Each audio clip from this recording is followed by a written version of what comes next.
I'm Evelyn Lopez. Welcome to Sustainability in Your Ear, the Earth911.com podcast for the week of September 10th, 2018. We are recording out of the beautiful Moon Yard recording studio in Tacoma, Washington, although I think only our producer Doug is actually there today. This week, we'll be discussing some of the information and stories from our Earth911 website and, of course, answering Earthling questions. So welcome, everyone. Mitch, I see you on the line, our Earth911 publisher. Where are you talking to us from today? Well, I'm in Tacoma, or Lakewood, Washington, actually, today, but nowhere near as cool as you. I know. Nobody's going to be as cool as me. And that is because I am currently on a cruise ship docked in Sitka, Alaska, and I am overlooking an absolutely gorgeous picture of, I don't know if it's a bay or a sound, but it's blue water and green forested hills. And after we do our podcast, I'll go out with my husband and walk around Sitka and see what there is to be seen. It's a beautiful day, too, which is very lucky.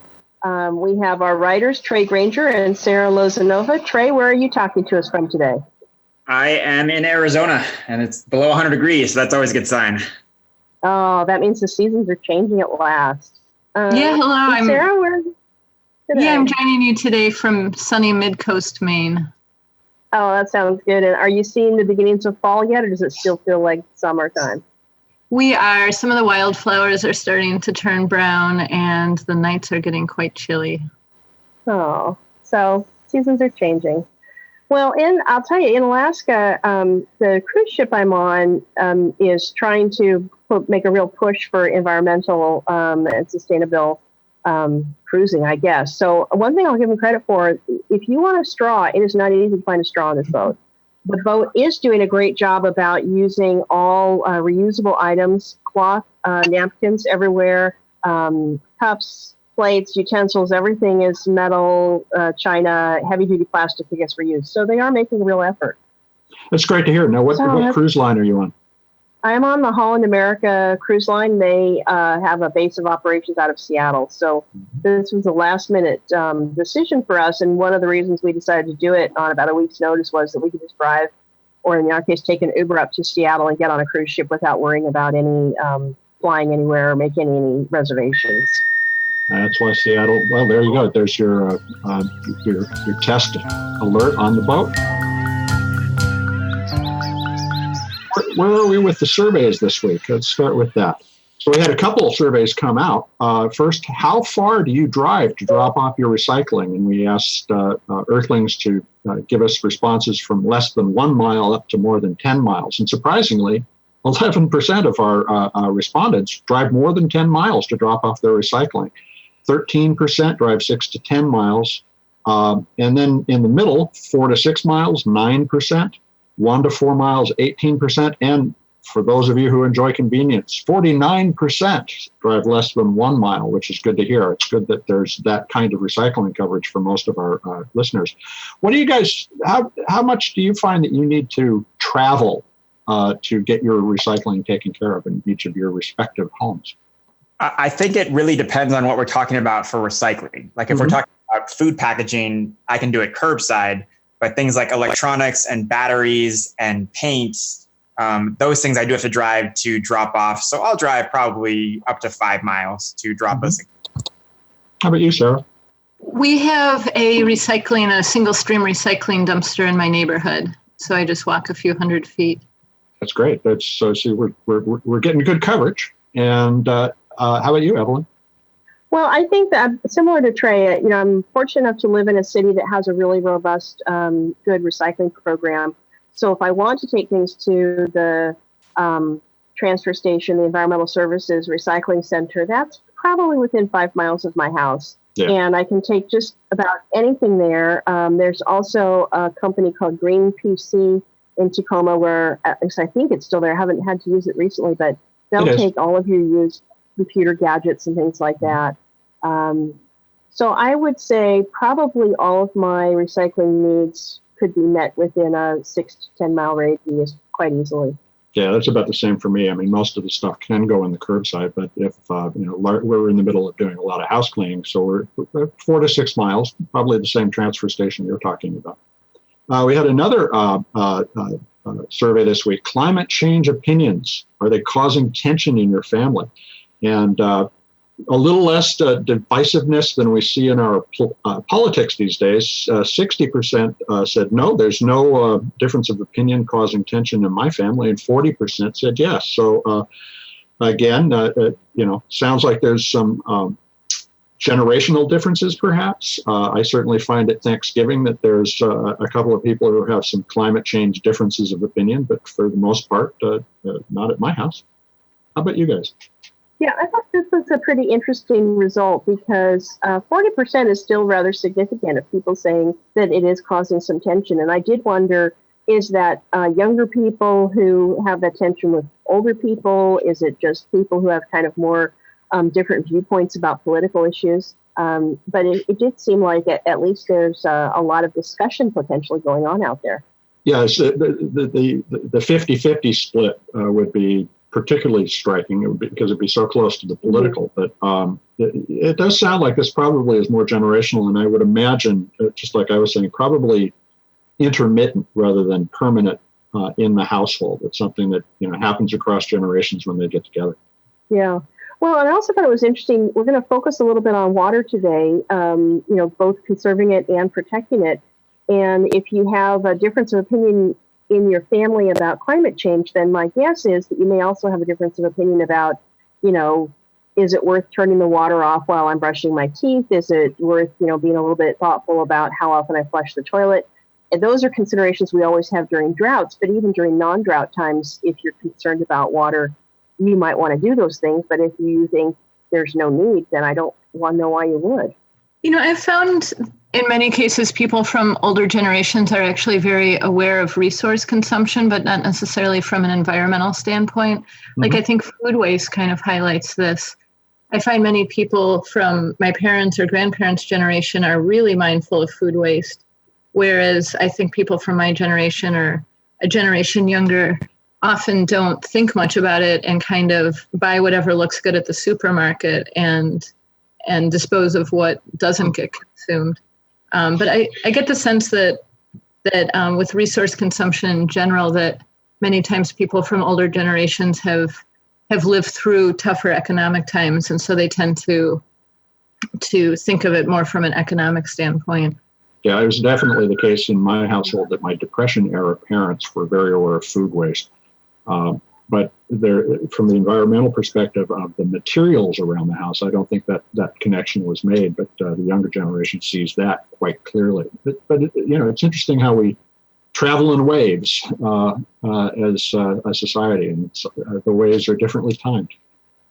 I think many times when people pay for water, they think more about their water consumption, but people that rent or maybe draw from a well might not think about it as much, and it's harder to quantify then. Yeah. I think one of the things that's so interesting about your point, Sarah, too, is that this shows those influences that we have early in our lives, be it, living through depression or during a time of war, or now when environmental consciousness is much more permeating for younger kids. They really stay with us. I mean, they form our whole view of the world and stay with us for our lifetime, which to me is kind of a good potential, because that means messaging that you do now, especially in the schools, can be something that those kids carry on for their entire lifetimes. Yeah, although there's a potential downside to that, and that is you can see it in academia. People teach what was current when they were students, rather than teaching the newest new thing. And so a lot of the times in our schools, for instance, they're 20 years behind where the rest of society is, because they've got, for instance, textbooks that haven't been updated.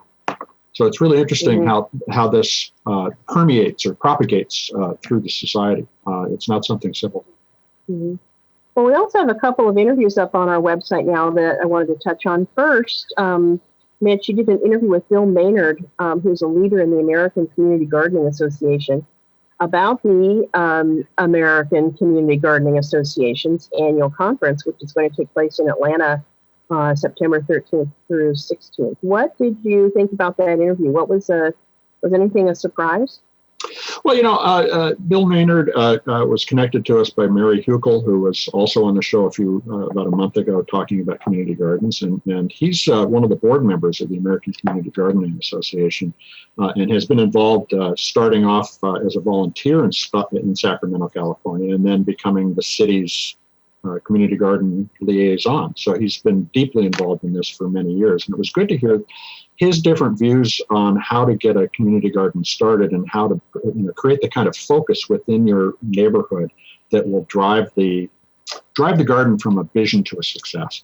So it was a lot of good information about how to get started, and also a sense of what they're going to be doing at the conference and the kinds of issues that are coming up. And they have to do with bringing more communities, stressed communities, to gardens.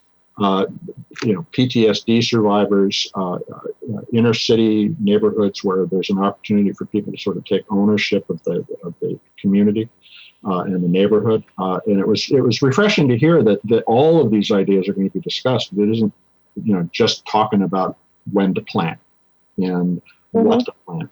There's a real social movement going on around community gardening. I encourage people to take a listen. It's about a 10, 15-minute conversation, and you'll learn a lot. That's great. So you have a little bit of a longer interview up that just got posted with Adam Sachs of Biodiversity for a Livable Climate. You were talking about land restoration.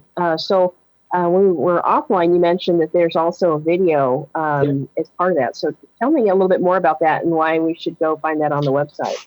Well, so the video is actually probably the best way to consume that podcast, because Adam had a presentation that he was showing along with the conversation that we had. So land restoration is using natural processes or kickstarting natural processes to bring land back to an environmentally balanced existence. And he has a number of examples, showing over farmed places where there was not enough water in Mexico and India, that simply by putting in small ponds, in one case, small ponds along an old foresting road. So it's not even really along a creek, but it then started to create a creek of cascading flows. And each of those ponds became a beaver pond, a real beaver pond.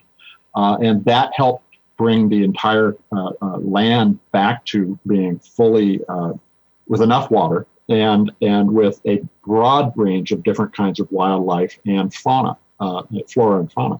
And so it was really interesting because you get to see these places that look like they could not recover at all coming back, and because of nature.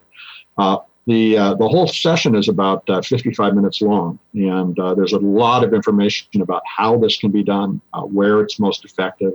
And Adam's been studying this for about 15 years and has been leading a series of conversations, 15, 16 different conferences now over the last 5 years of experts talking about how to do this. So if you want to get a sense of even, how to bring back some land you might own or have access to, it's a great resource.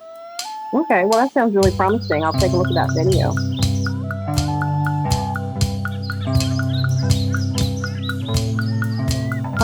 Next we're going to talk about some stories from our Earth911.com website. And this week we are going to focus on the environment, particularly oceans and water quality and what we're doing to take better care of our marine environment and our water conservation efforts. So our first story is 8 ways to green your water. And Sarah, did you want to talk about that story? Yeah, I think water is a fascinating topic. I went on a backpacking trip when I was about 19 in the desert in southern Utah, and we had to carry our water because we often wouldn't have a source of water for a day or two at a time. And that's when it really dawned on me how it really is our most precious resource. And you really start to think about it differently when you've carried it, and then you're not going to waste a gallon of water rinsing off a toothbrush. So this story explores just how precious water is and how 780 million people worldwide don't have access to clean drinking water. And it's responsible for quite a few deaths globally. And so one of the things we can do is, I think where it all really starts is just to be mindful of our water consumption. It's easy to turn on the tap and run it while we brush our teeth or run it constantly while we wash dishes and such. But just starting out by being mindful is a really important place to start. Our food choices are another thing that we can really examine. Like beef consumption has a really large water footprint. And then also our effect on groundwater. For example, if we're disposing of hazardous materials in landfills and dumping chemicals down the sink, those can find their way into waterways. So of the various ways, you did 8 different ways to green your water. What would you say after mindfulness is the next most effective thing a person could do? Is it make a product choice based on the water used to produce it, like with beef, or there's some vegetables and particularly nuts that use massive amounts of water versus other vegetables. Where would you try to focus once you become mindful on making a change? I would say on diet, because beef and like you said, some nuts just have such a big water footprint. And then even where our foods are coming from, for example, a lot of the apples grown in Eastern Washington, they're basically growing in deserts. So they're heavily irrigated crops. But if you live in, say, Michigan and you can get local apples that, are largely irrigated by rainwater, that makes a huge difference. So I would suggest diet is another really good area to explore. It's interesting. I mean, you're talking about mindfulness and awareness. The way I lost a lot of weight over the last few years, and it's by being mindful of how much exercise I was getting and what I was eating, and I was tracking it using apps. It'd be interesting to see an app that made you aware of your water usage. That'd be a great idea. Yeah, at waterfootprint.org, they actually have a calculator that'll help you determine how water intensive your lifestyle is. It's waterfootprint.org. Great. Yeah, and it includes things like you said, like diet. Because I was thinking, Sarah, so let's say you were someone who was not really paying very close attention to water consumption. What would be a couple of things that you could do in your daily life that would start getting you into being more mindful and more sensitive to the water you might be using and wasting? I think one great place to start is by installing low flow fixtures, because that kind of dummy proofs it a little bit. And then it also, if you really do enjoy taking 20-minute showers, you can still half your water consumption. And another thing that's really interesting about water is that when we conserve water, we also conserve energy.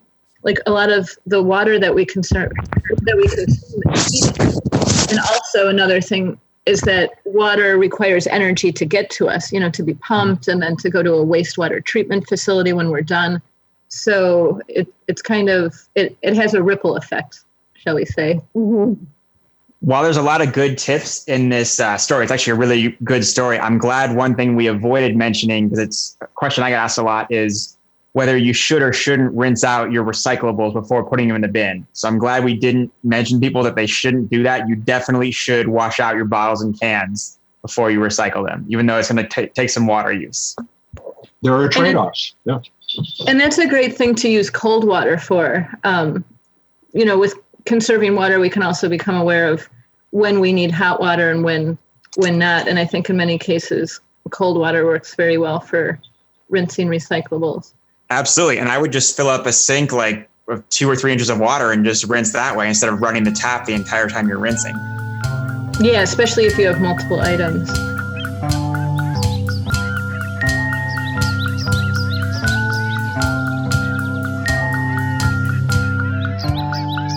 Well, that's great. Let's move on to the next story here. And Trey, this is one of yours. Hazardous waste in your household. What do you do with it? Tell us about what you found. So the headline for this article is, do you have hazardous waste in your house? And spoiler alert for those who haven't read it yet, yes, you do. I know we have some very eco-conscious people out there who would do everything they can to help the environment. But if you are listening to this podcast on a computer or a cell phone, you have hazardous waste in your hand right now. The reason this story was written is I think a lot of people don't understand what household hazardous waste is. So we actually asked several questions and they answered them to provide more context for these products. So it's a really thorough story. There's 6 or 7 questions that get asked. But the big things I will highlight for you right now is look at the label if you're confused, because hazardous waste will have things like caution or danger or poison on it. Anything like paint or pesticides or household cleaners, those are definitely going to be household hazardous waste. They'll have those labels on there for you. It'll rarely label them as household hazardous waste. Areas of your house to look for, the kitchen, aerosol cans, you have cleaning supplies, even fire extinguishers. The bathroom, you got medication, you got hypodermic needles, nail polish. The garage is a big one. You have anything used to work on your car, automotive fluids, paint, pesticides. So this stuff is pretty much everywhere in your house. Luckily, it's not going to harm you just being there, but it's especially important for disposal that you do the right thing. There is a national law that governs household hazardous waste. And as a result, in many states, it's actually illegal to throw this stuff in the garbage or to pour it down the drain. So you want to make sure you're taking the correct steps.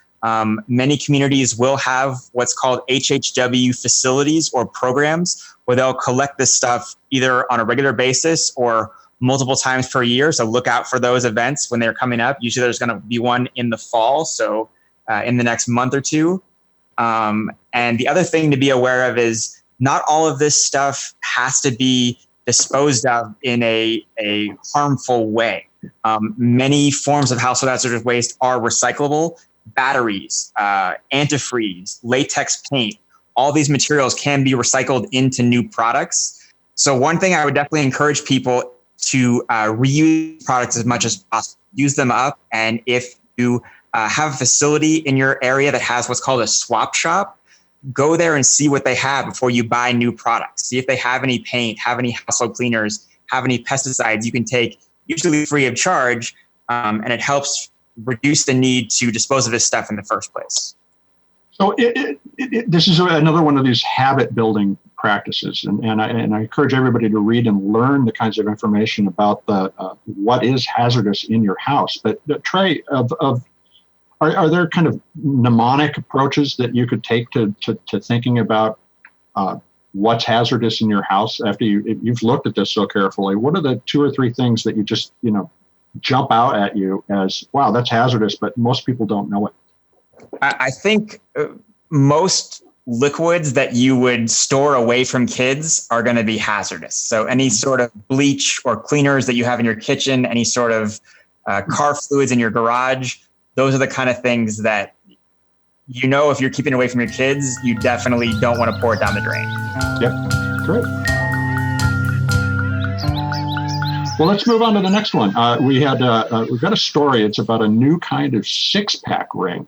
The Eco 6-pack ring, or E6PR, is essentially, it looks like a cardboard 6-pack ring, but it's made with biodegradable materials. It falls apart in less than 200 days in most waste systems, or just if it gets thrown away. And so unlike the plastic 6-pack rings that we are so used to and that have been such a danger to sea life, for instance, the E6PR, Eco 6-pack ring, will simply turn to mush and fall to the bottom of the ocean if it ends up in the ocean. And if it is landfilled, it will decompose very rapidly because it's made to do so. And these are part of a growing range of alternatives to the kinds of plastic 6-pack rings that we're used to. There's also a new biodegradable plastic alternative, the high cone flexible number 4 plastic 6-pack ring. And that, again, it breaks down a little less quickly than the paper version of the E6PR. But a lot of companies are starting to think about how to package and deliver their bottles and cans in a more efficient way. The E6PR project actually was a collaboration of 3 different companies, and they wanted to build something that, while it isn't intended to be eaten, would be safe if an animal ingested it along the way. So it's made of biodegradable, compostable materials. It's actually a secret recipe, kind of like the Coke recipe. In order to be an E6PR manufacturer, you have to license that recipe and use it. So there's a secret involved. But the founders say that this is something that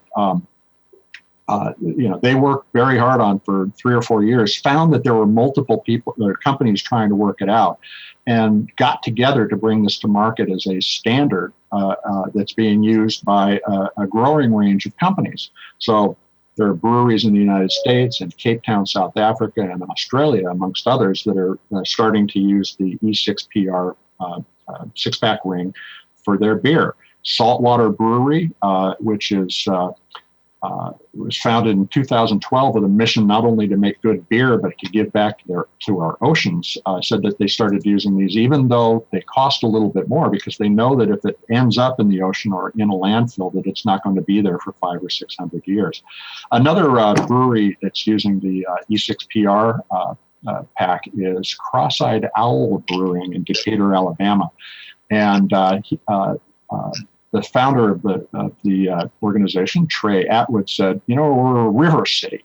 It's worth it to pay a little extra to be more conscious and responsible for this planet. So that's great to see that companies are embracing these technologies and that there are new technologies out there. So keep an eye out for the E6PR plastic or six-pack ring and make a choice for the Earth.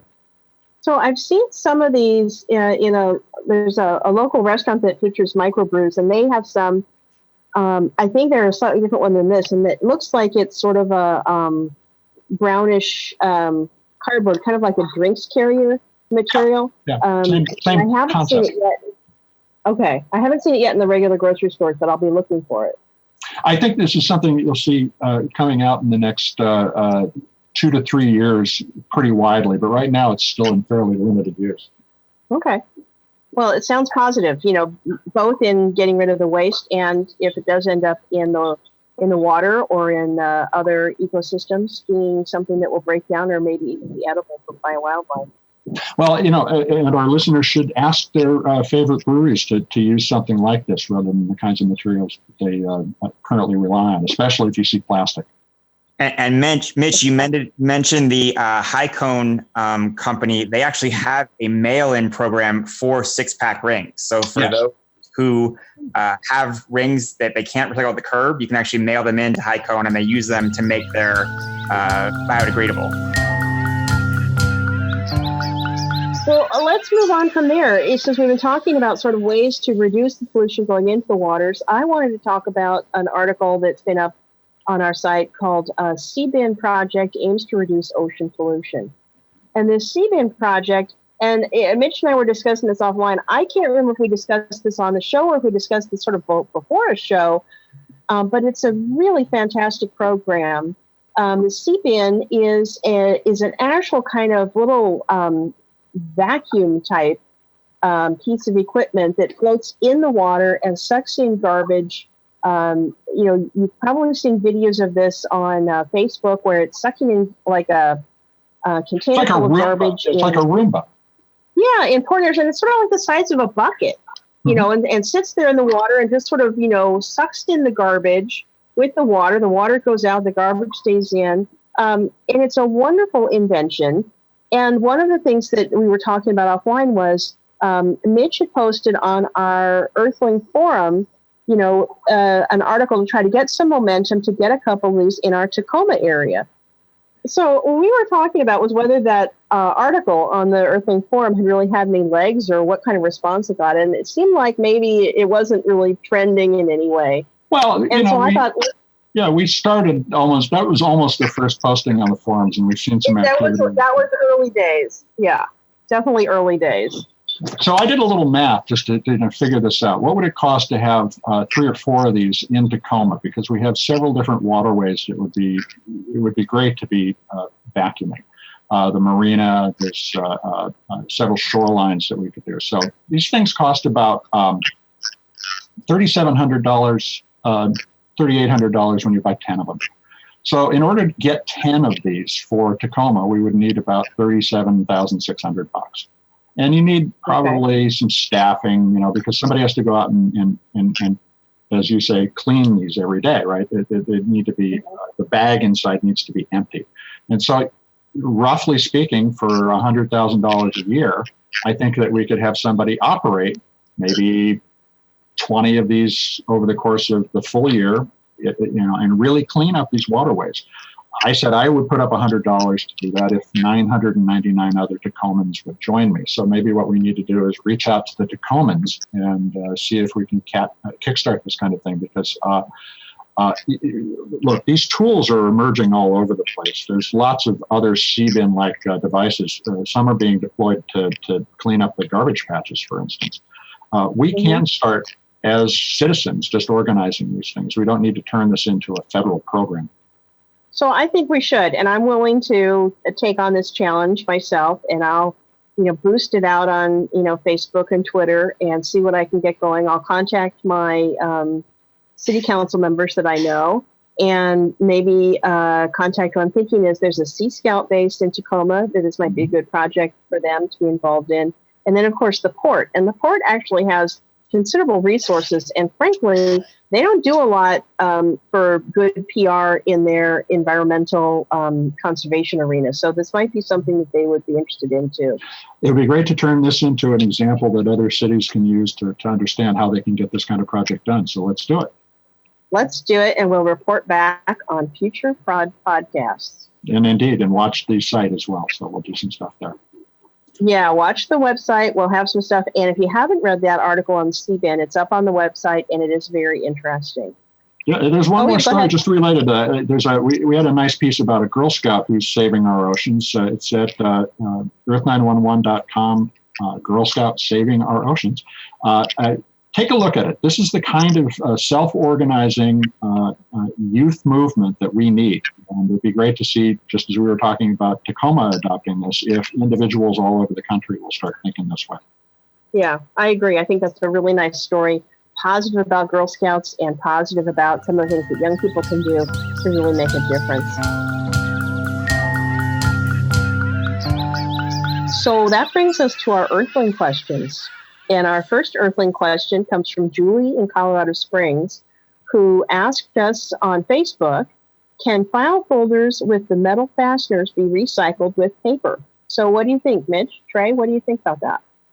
Well, I'll toss this to Trey because he's an expert. But my feeling was that you're going to want to pull the metal fasteners out if you want to be the best recycler you can. But Trey, you've got more thoughts on this. Yeah, Mitch is definitely right. The more you can separate materials before recycling, the better it's going to be. I mean, if you could take paper clips and staples off your paper, it would be great as well. For the actual recycling process, though, as long as you can remove it, the recycling company is going to be able to remove it. So you don't actually need to remove these metal fasteners before recycling. It's more helpful if you do. So when they go into the recycling process, they get basically ground up, and then a lot of water is mixed in. They make a pulp, and they pull the contamination like the metal out. Correct. Okay. Yeah, so what I'm hearing from both of you is your optimal recycling is to remove the metal work from your paper and recycle it. But if you can't do that, recycle it anyway, because the recycling process will take care of separating the paper from the metal. And if you've got paper, put it through the recycling process. Don't throw it into the landfill. Yep. And then our second question, also via Facebook, Corky on Facebook asks, is there a place that will give you cash for used tool batteries like the ones in the picture? And the picture was a DeWalt 18-volt XRP rechargeable battery. So what do you guys think about that? Is there a place where you can cash back on those batteries? Well, actually, we do have a story, and it's a story from 2009. So we one of the things we'll do after getting this question is update this. However, it deals specifically with DeWalt. DeWalt ran its first recycling program in October 2008 for its rechargeable batteries and collected almost 24,000 pounds of them. And they have continued to do this. So you can take your batteries, if you'd like, to one of DeWalt's service centers, and they'll give you a discount on new batteries. So if you want to swap the old battery for a new one, that's a way to save $10. There are also organizations that will pay for these. There are a variety of charitable organizations. The AAA, the American Automobile Association, did a great battery roundup at one point. And in Oregon, they've set up drop-off locations for full months so that you can get these things taken care of. Keep America Beautiful also has a program like this. So you can get paid if you take it to the right location. We encourage you to search our database, but if you have a DeWalt product in particular, reach out to DeWalt's corporate site or service centers, and you can get money for that battery. Excellent. All right, then. Well, is there anything else you wanted to talk about before we close out today? I know I had one thing. I just wanted to shout out to Trey. We just posted one of your articles on recycling, defining what's recyclable in the U.S. And I thought that was just an outstanding story. Yeah, I agree. This education process that we're going through, particularly because recycling is changing so much right now, is incredibly important. And so the more that we do to help provide that kind of clarity is valuable. And you'll be seeing a lot more of that as we continue to evolve Earth911. Excellent. All right. Well, you heard it from Mitch. We're going to continue to evolve, and we can do that with your help. So any thoughts or suggestions you have, please send us an email to feedback@earth911.com. Stay tuned on iTunes, SoundCloud, Spreaker, and iHeartRadio, and YouTube. At our Earth911. YouTube too. Wow, YouTube too. That's pretty amazing. And we will see you all in a couple of weeks. Thanks, everybody. Thanks, all. Thanks, guys. Bye.